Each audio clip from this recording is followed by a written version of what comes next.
let us prove a standard theorem in number theory, Wilson's theorem. The statement of this theorem is, if p is a prime number, then p minus 1 factorial plus 1 is congruent to 0 mod p. Or we can write this mathematical expression as like this. Just shift this plus 1 to this side, we get p minus 1 factorial is congruent to minus 1 mod p.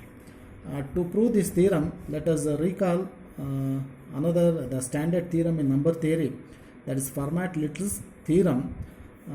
By Fermat-Little theorem, we know that a, 2a, 3a up to p minus 1a leave different remainders when divided by p. I am recalling the Fermat's Little theorem, and the reminders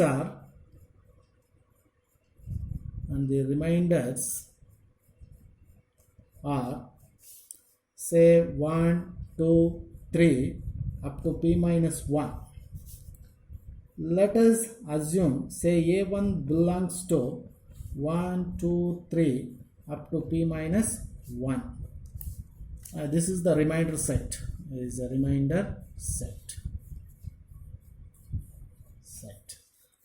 Let us assume a congruence such that a1 into a, which is congruent to 1 mod p. Let me see, if a1 is equal to a, what happens? Then a, substitute a1 is equal to a into a, which is congruent to 1 mod p, which implies a square is congruent to 1 mod p. Again, by the definition of congruence, that p divides a square minus 1,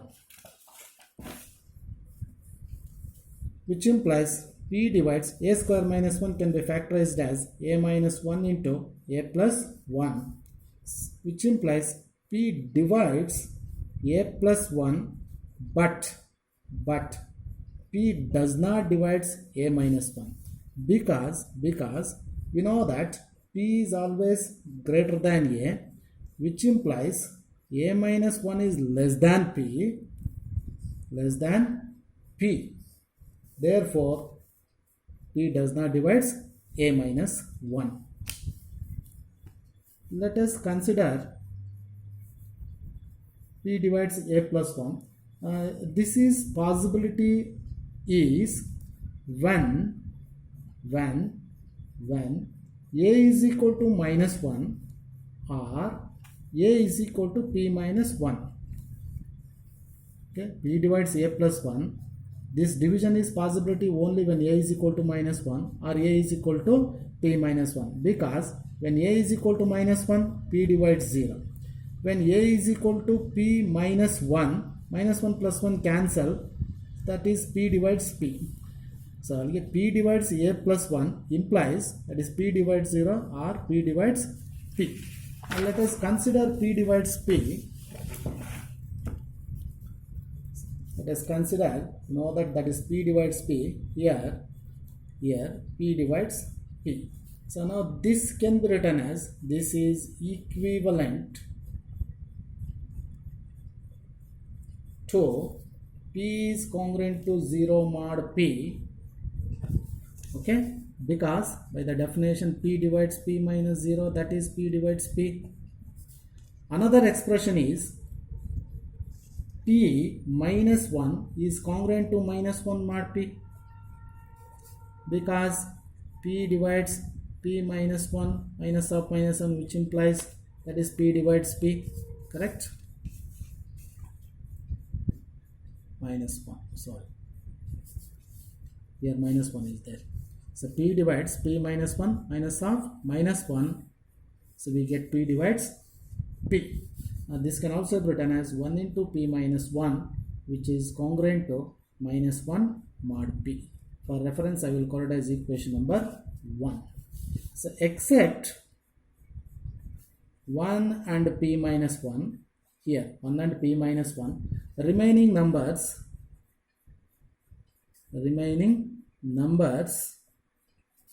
2, 3, 4 up to p minus 2 can be grouped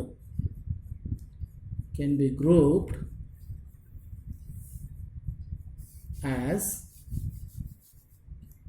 so their product is congruent to 1 mod p also.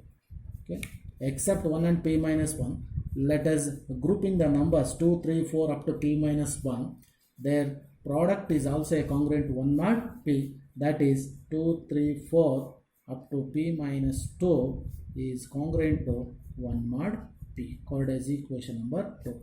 So multiplying 1 and 2, we get 1 into 2 into 3 up to p minus 2 into p minus 1, which is congruent to minus 1 into 1 mod p. That I am multiplying 1 and 2. So 1, 2, 3, 4, p minus 1, p minus 2. Here minus 1 is there. Here plus 1 is there into mod p. So this is nothing but p minus 1 factorial is congruent to minus 1 mod p. So which implies p minus 1 factorial plus 1 is congruent to 0 mod p. Hence the theorem.